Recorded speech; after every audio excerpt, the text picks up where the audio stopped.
Have you found bias when evaluating actual employee policies or a handbook? That's an interesting question because the the handbook or the policy itself would can outline steps that are fair and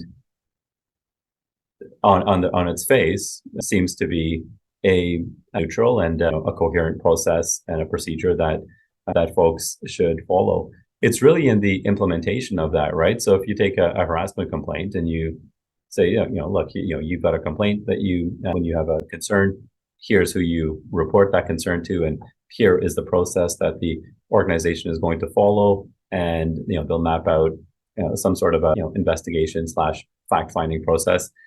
It isn't clear in terms of those steps. There's nothing that indicates bias necessarily at any of those steps, but it's the implementation of it, right? So you then, as the internal HR person following through on this policy, are you doing your work honestly? Do you have a negative animus towards one party? Let's just say you've got a frequent flyer, right? Like many of us are familiar with these folks who, no matter what happens, they're just they seem to come forward every year or every so often, and they've got concerns about their manager, and so this is like the third or fourth or fifth investigation that you're doing because of this individual.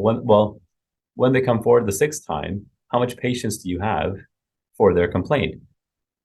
But that doesn't mean that just because they've come forward five times and their concerns aren't founded, and there's a level of exhaustion with this person, that doesn't mean that the sixth complaint isn't legitimate, right?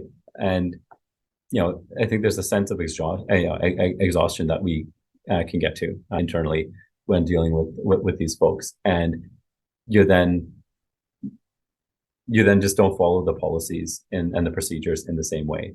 And so it's not the policy that's flawed. It's just we're suffering from that burnout and just that negative animus towards this individual who seems to be abusing the policy, and we just don't have the time and don't want to make the time for this individual, and then that leads to us maybe not following the policy, or just not giving that individual the fairness and the time that we might give somebody else.